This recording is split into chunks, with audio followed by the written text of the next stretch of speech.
We at Autocar test all manner of cars. We test luxury cars, SUVs, micro cars, electric cars. We've done the lot. But sometimes you do wonder, what must it have been like to test the early pioneers, the earliest of cars? What must they have driven like? Well, today at the show, we have Benz's Patentwagen, the first car, the one that was launched in 1886. What's it like to drive? We're going to find out. Stick around.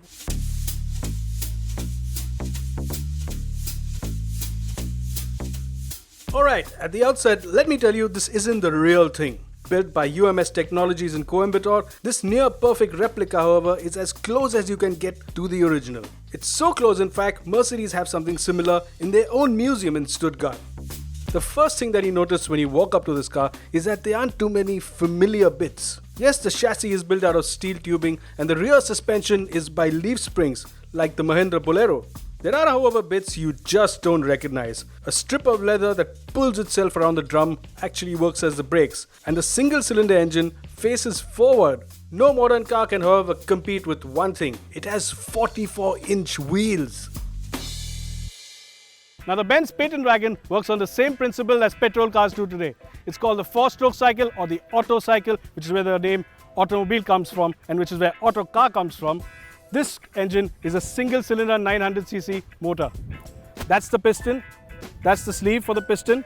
That exposed bit there is a crankshaft. This here it does the job of cooling the engine. There's water in here. This is the carburetor. This huge thing here is a carburetor. And this tube here with the holes, well, that's like an emulsion tube. When you push the throttle, it supplies more fuel to the cylinder, and more fuel and more air means more power. So that's basically how it works. Not very different from what we have today. There's no starter or starting handle. To fire it up, you have to spin the flywheel, and eventually, after a few tugs, the 1 horsepower engine fires. Idle is slow, and because it's a single cylinder, you can hear every power stroke. And unlike a modern car, it has a soft, friendly puff that for all practical purposes could be coming from a giant tea kettle.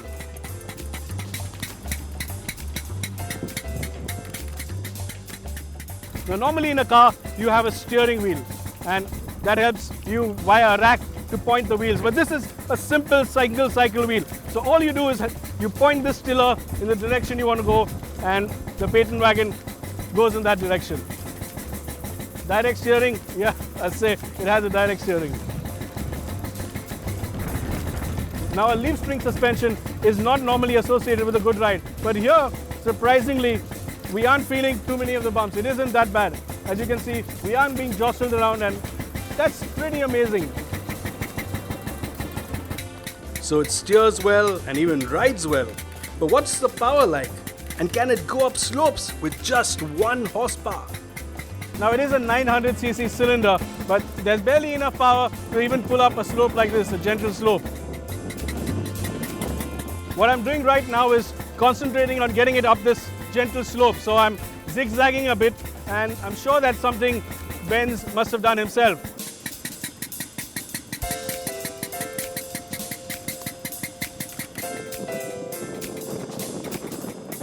Now, I can't imagine what this must have looked like in 1886. The carriage propelling itself, this odd put sound coming. People must have just gone bonkers. And no wonder it scared people.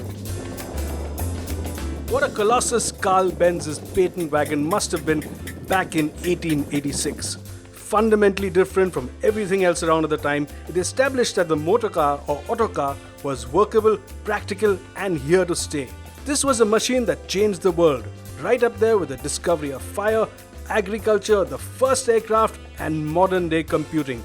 In terms of automotive anthropology, this is Adam. What a privilege and honor it's been.